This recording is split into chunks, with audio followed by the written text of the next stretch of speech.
We're looking at the first promoted tweet used against an organization. It's an opportunity. An opportunity to respond properly. You both said that right on time, like real time needs to be responded to.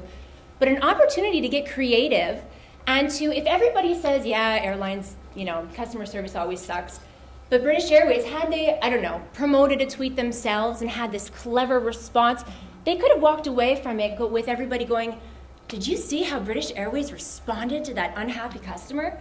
And that could have been the headline. How does this differ from a traditional issue? Right now, I'm sure you guys have all heard the term social media crisis, right? Social media issues, social media crisis. In my opinion, it doesn't differ. A crisis is a crisis, and it's a crisis because XYZ. An issue is an issue, and it's an issue because XYZ. No matter what, it's going to end up online. So it doesn't differ. Social media is a platform for your brand, but it's also, you're welcoming things from other people. It's a platform to create relationships, which is the power of it. So you can't let social media be a bully either, right? So when you're faced with an issue, if you believe that you've taken the best action to respond to this issue and people are still unhappy with you, check your response flow chart, check your, can this potentially negatively impact the organization over the long term? The answer is no. Let your community come to your defense and speak for you. Sometimes people just need to vent. You're going to lose some, you might gain some, but it's important to monitor. It's important to have that contingency plan. So, okay, if it gets to this point, this is what we're going to do, but see where it goes if you've already, if you want to stand firm on if you feel like you've already taken the best course of action. This is defamatory.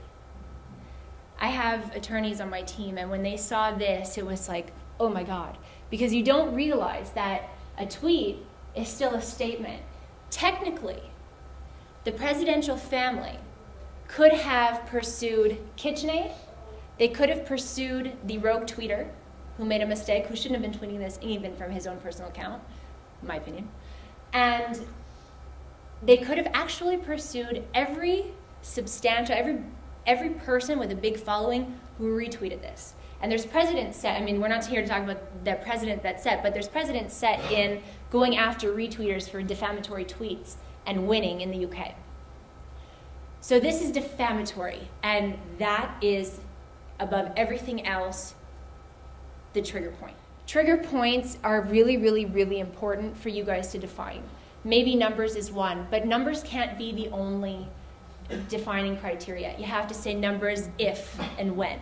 You need to basically really brainstorm and define these trigger points for your front line, because if responding to an issue in real time is so important, responding to a potential crisis is even more important. You can start identifying, okay, this situation, it's negative. It's not a crisis though, it's an issue.